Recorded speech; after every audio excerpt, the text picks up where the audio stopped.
Hello my dear friend, welcome back to on channel. तो आज की इस वीडियो में हम करने वाले हैं हमारे MCom second year MCA first unit number 8 personality के बारे में। पर्सनालिटी की जो है हमने एक फर्स्ट वीडियो बना चुके हैं, उसमें हमने पढ़ा पर्सनालिटी एक्चुअली में होती क्या, यानी कि हम डेफिनेशन के बारे में पढ़ के आ चुके हैं। अगर आपने वो वीडियो नहीं देखी है तो जाके देख लेना। आज की इस वीडियो में हम करने वाले हैं डिटर्मिनेंट्स ऑफ पर्सनैलिटी के बारे में। ठीक है, तो स्टार्ट करते हैं। डिटर्मिनेंट्स ऑफ पर्सनैलिटी होते क्या है? Personality is an intangible concept. It is complex as it is related to the cognitive and psychological process. It is believed that a man is born with certain physical and mental quality, but the environment in which he is brought up shapes his personality. A number of factors determine the personality of an individual, that is biological factor, family factor, environmental factor and situational factor. यानी कि इसमें क्या कहा गया है, सबसे पहले हम ये देख लेते हैं पर्सनालिटी एक्चुअली में होती क्या है। जनरली ये कहा जाता है कि पर्सनालिटी किस तरीके से पता लगाते हैं किसी पर्सन की पर्सनालिटी को। जनरली हम उसकी फिजिकल प्रेजेंस को देख के पता लगाते हैं कि वो फिजिकली किस तरीके से दिख रहा है। ठीक है, लेकिन एक्चुअल में ठीक है, जो उसकी फिजिकल एग्जिस्टेंस है उससे पर्सनालिटी का पता नहीं चलता। साथ ही साथ जो उसकी मेंटल थिंकिंग क्या है, मेंटल क्वालिटी क्या है, उसका फिजिक्स क्या है, इन सारी चीज़ों को देख के ही किसी पर्सन की पर्सनालिटी का पता चलता है। उसकी थिंकिंग के बारे में, उसके एटीट्यूड के बारे में, उसके बिहेवियर के बारे में, ये सारी चीज़ें किसी एक पर्सन की जो है पर्सनैलिटी को डिफाइन करती है। अब पर्सनैलिटी के डिटर्मिनेंट्स को जानने से पहले हम ये देख लेते हैं कि हर एक पर्सन की जो पर्सनैलिटी है वो टाइम टू टाइम चेंज होती रहती है। किसी पर्सन की पर्सनैलिटी जो है वो सेम नहीं रहती। ठीक है, कोई पर्सन बोर्न होता है तो उसकी कुछ फिजिकल और मेंटल क्वालिटीज़ के साथ वो बोर्न होता है। जैसे जैसे वो इन्वायरमेंट में आता रहता है, लोगों से मिलता है, तो उसकी जो पर्सनैलिटी है वो चेंज होती रहती है। तो क्या क्या डिटर्मिनेंट्स है जो हम पढ़ेंगे पर्सनैलिटी के? फर्स्ट है biological factor, family factor, environmental factor and situational factor. ये 4 फैक्टर है जो एक पर्सनल की पर्सनैलिटी को डिफाइन करते हैं। सबसे पहले हम देख लेते हैं बायोलॉजिकल फैक्टर के बारे में। बायोलॉजिकल फैक्टर क्या होता है? Biological factor related to the human body. ये किससे रिलेट करता है? ह्यूमन बॉडी से रिलेट करता है। यानी कि 3 फैक्टर इसके अंदर हम पढ़ेंगे। Heredity, brain, physical feature are considered as relevant. यानी कि biological factor is related to the human body, उसकी हेरिडिटी, ब्रेन और फिजिकल फीचर्स, ये 3 चीजें हम इसमें पढ़ेंगे। सबसे पहले हम देख लेते हैं हेरिडिटी होती क्या है। ठीक है, heredity refer to those quality transmitted by the parents to the next generation. यानी कि हेरिडिटी का मतलब जब एक बच्चा बोर्न होता है तो क्या कैरेक्टरिस्टिक अपने पेरेंट्स के लेके आता है। These features are determined as conception. Certain factors of personality inherited are physical structure, facial attractiveness, gender, colour of skin, hair and eyeballs, temperament, characters, muscle composition, sensitivity, skills and ability, intelligence, energy level and biological rhythm. यानी कि कुछ ऐसी चीज़ें जो हम अपने birth से ही हमारे साथ लेके आते हैं। हमारे आइज़ का कलर, हमारे स्किन का कलर, ठीक है, हमारा जेंडर कैसा है, हमारा फेशियल अट्रैक्टिवनेस कैसा है। तो ये कुछ चीज़ें ऐसी होती है जो हम अपने बर्थ से ही लेके आते हैं। ठीक है, हमारी फिजिकल अपीयरेंस हमारे बर्थ से ही होती है। उसके बाद आता है हमारा brain. Brain is influenced by the biological factor. Structure and composition of brain play an important role in shaping the personality. यानी कि यहाँ पे कहा गया है कि हमारा जो ब्रेन है वो भी एक तरीके का इंपॉर्टेंट कैरेक्टरिस्टिक होता है हमारी पर्सनैलिटी को डेवलप करने में। There are few experimental finding to state that the brain influence the personality. यानी कि कुछ लोगों ने ये जाना, ये समझा कि कहीं ना कहीं हमारा जो ब्रेन है वो भी क्या करता है, हमारी पर्सनैलिटी को डेवलप करने में हमारी हेल्प करता है। उसके बाद जो थर्ड कैरेक्टरिस्टिक है बायोलॉजिकल फीचर का, वो है फिजिकल फीचर्स। ठीक है, फिजिकल फीचर क्या कहता है? The physical feature are and rate of maturation influence the personality. की एक पर्सन फिजिकली किस तरीके का दिखता है, उसके फिजिकल फीचर्स क्या है, साथ ही साथ वो कितना मैच्योर है। मैच्योरिटी भी किसी ना किसी पर्सन, हर एक पर्सन की जो है पर्सनैलिटी को चेंज करती है। जितना ज़्यादा पर्सन मैच्योर होता जाएगा उतनी ज़्यादा उसकी पर्सनैलिटी में चेंज आता जाएगा। The rate of maturity is related to the physical structure.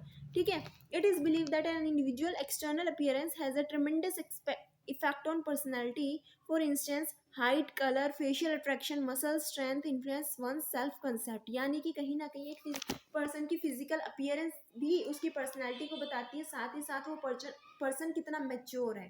ठीक है, ये थे हमारे बायोलॉजिकल कैरेक्टरिस्टिक्स। सेकंड आता है हमारा फैमिली फैक्टर। फैमिली फैक्टर क्या होते हैं? The family factor are also important in determining the personality of an individual. Family factor भी कहीं ना कहीं हमारी हेल्प करता है किसी भी इंडिविजुअल की पर्सनैलिटी को देखने के लिए कि किस तरीके की एक पर्सन है।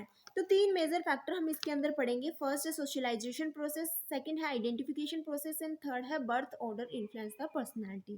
तो ये 3 चीज़ें होती है जो किसी पर्सन की पर्सनैलिटी को इन्फ्लुएंस करती है रिलेटेड टू फैमिली फैक्टर। क्या क्या है? Socialization process, identification process and birth order. ये तीनों चीज़ें होती क्या है? तीनों चीज़ों को डिटेल में पढ़ते हैं एक एक करके। सबसे पहले आता है हमारा socialization process.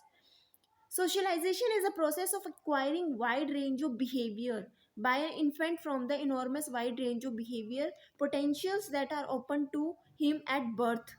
Those behavior patterns are customary and acceptable according to the standard of his family and social groups. Member of the family force the infant to adapt to certain acceptable behavior. यानी कि क्या होता है socialisation concept? जिस तरीके से हम अपने बर्थ से लोगों से मिलते रहते हैं तो उस तरीके से हमारा जो बिहेवियर है वो चेंज होता रहता है। कोई अच्छे ट्रेट होते हैं तो हम उसको एक्सेप्ट करते हैं, कोई गंदे ट्रेट होते हैं जो हमें पसंद नहीं आते, किसी का बिहेवियर हमें पसंद नहीं आता तो हम उसको अवॉइड करने की कोशिश करते हैं। तो जो चीज़ें हम अपने फैमिली से सीखते हैं, हमारी सोसाइटी से सीखते हैं, ये सारी चीज़ें जो है सोशलाइजेशन प्रोसेस का पार्ट होते हैं और कहीं ना कहीं ये सारी चीज़ें हमारे बिहेवियर को इन्फ्लुएंस भी करते हैं, हमारी पर्सनैलिटी को चेंज भी करते हैं। उसके बाद जो सेकंड फैमिली फैक्टर है वो है आइडेंटिफिकेशन प्रोसेस। आइडेंटिफिकेशन प्रोसेस क्या कहते हैं? It occurs when a person try to identify himself with some person whom he feel ideal in the family.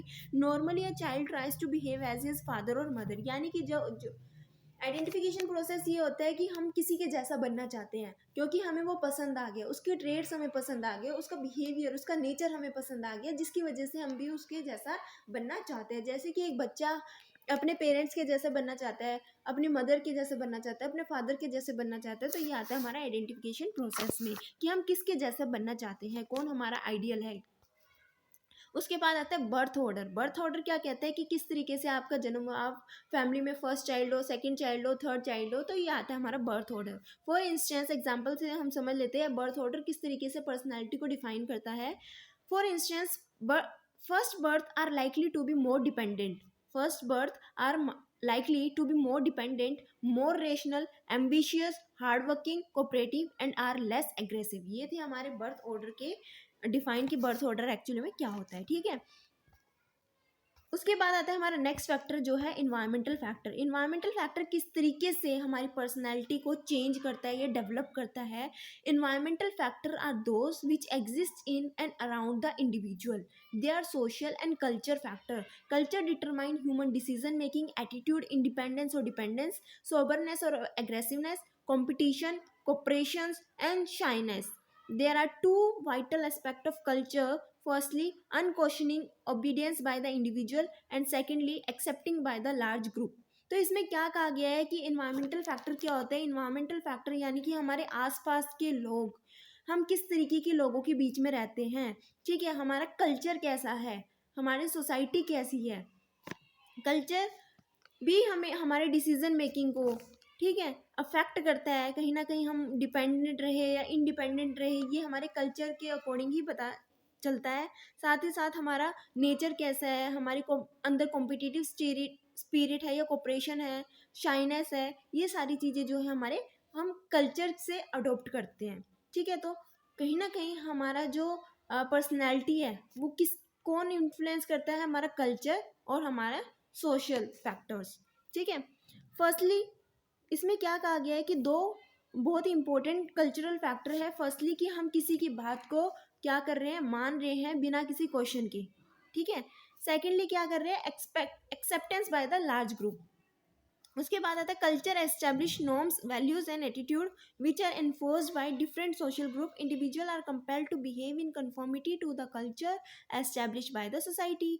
दस culture and society exert greater influence in shaping the personality of an individual. तो कहीं ना कहीं environmental factor यही कहता है कि किस तरीके की इन्वायरमेंट में हम रह रहे हैं, किस तरीके का हमारा कल्चर है, सोशल ग्रुप किस तरीके का है। तो कहीं ना कहीं ये सारी चीज़ें हमारी हेल्प करती है हमारी पर्सनैलिटी को चेंज करने में, हमारी पर्सनैलिटी को डेवलप करने में। उसके बाद था last situational factor.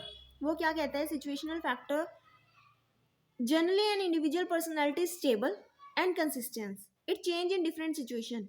A study conducted by Milgram suggested that action of an individual are determined by the situation. He states that situation exert an important influence on the individual. It exercise constraints and may provide push to the individuals. तो situational factor क्या कहता है? Situational factor ये कहता है कि किस तरीके के सिचुएशन में हम रहते हैं। हम डिफरेंट डिफरेंट सिचुएशन में हमारा एटीट्यूड, हमारी जो पर्सनैलिटी होती है वो क्या करती रहती है? चेंज होती रहती है। जैसा सिचुएशन होगी वैसी हमारी पर्सनैलिटी डेवलप होती जाएगी। ठीक है।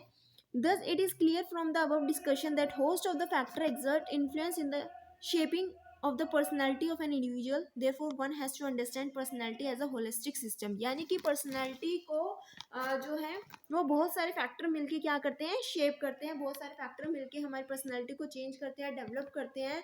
तो कहीं ना कहीं हमें इन सारी चीज़ों को जो है वो ध्यान में रखना चाहिए। कौन कौन से फैक्टर्स थे? 4 फैक्टर हैं।